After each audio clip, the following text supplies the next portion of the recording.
They say the impact of a person's life is how people treat you when you gone. And all I see over my timeline is people playing their favorite Fat Man Scoop records, man. This man could get a party started. If you was in a teen party, especially in Harlem or anywhere in New York City, and nobody was dancing, nobody was getting dubs, and it was whack in there, the DJ just had to play a Fat Man Scoop record. And as soon as you heard Crook the Clan, it was over. People was dubbing. You was against the wall having the time of your life with some girl from the Bronx that you never knew before. And you bagged her number on your little Nokia phone. And it was an amazing time. All right. This man provided the soundtrack of our lives. If you're from the You Got Served era, that's what I'm calling us now. We the You Got Served era. As soon as You Got Served, come on. That's all I think about when I hear this man music. And I see y'all playing his music all over this timeline. All right. Fat Man Scoop transcended DJing, all right? His voice was actually on the records. It would be no DJ Khaled and a bunch of these other DJs without Fat Man Scoop. When you heard a Fat Man Scoop record, he was on the record. It wasn't just like he was DJing record. He was on the record. Fat Man Scoop made the record. He could make or break your record. A lot of people's biggest hits, Sierra, Lose Control, Timberland, Magoo,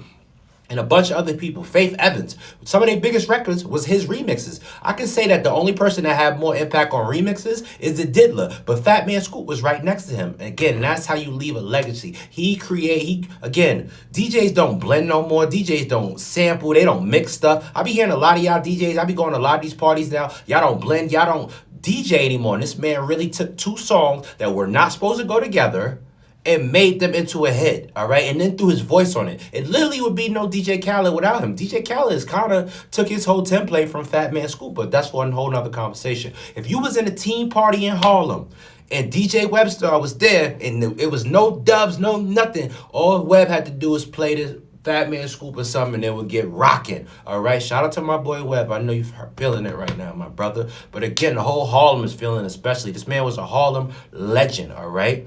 Again, we are losing our legends at an alarming pace. I was just listening to DMX album the other day, and I was like, damn, DMX really left us with a whole body of work and checked out when he was 50. 53 for Fat Man Scoop is such a young age. And I, like all of y'all hear his voice in our heads. All day we're going to be hearing Fat Man Scoop voice in our head. Crook the Clan, Fat Man Scoop. Again, he transcended DJs. He made his name a household name. And it's an unconventional name, Fat Man Scoop. That was back in the day when DJs just named themselves after whatever. And I missed that time, all right?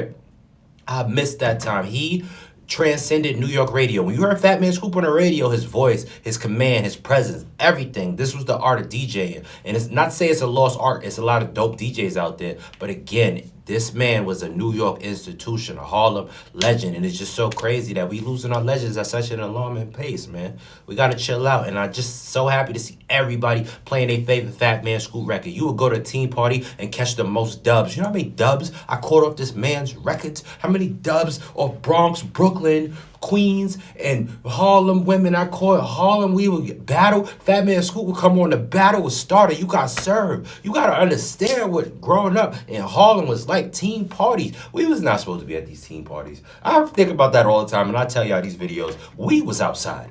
I don't know what y'all little kids is doing nowadays. A lot of y'all got teenagers yourselves, but we was outside. And if you was outside, you was hearing Fat Man Scoop records, all right? If the party didn't needed to get turned up, all you had to be is, oh, no, guess who's coming? It was over. The whole dance, everybody, shoulders would start to shrug, legs would start to move. I grew up different, all right? And it's because of this man and his impact on music, man. Again, this has really got me thinking about impact, the impact you leave behind, what you do for other people. And he got us dubs. A lot of relationships started over Fat. How many times your boys had to hold you up while you was catching a dub off a Fat Man Scoop record? Ladies, how many times y'all was in the club learning how to twerk, throwing it back to a Fat Man Scoop record? Can we talk about it? Can we talk about the impact this man had on the club scene, the party scene worldwide? It would not be a lot of popular DJs without Fat Man Scoop. Fat Man Scoop was really on international records. He was with Missy Elliott and Sierra. Lose Control was an international record. These records was playing all over the world. He took DJing to another level that's still at. That's why a lot of DJs now make more than artists. Why? Because Fat Man Scoop he had a voice, all right? He put his voice on the radio, and we all gonna hear his voices all day. And that's truly the impact of a man. I'm just be thinking about how many dubs I caught off the Fat Man Scoop records, especially at Rumba or Kennedy parties or Millbank or Menacing or PAL. We was outside, or YCMA party. YCMA party in Harlem, man. I caught a lot of dubs. Can we talk about it? Rest in peace to a legend.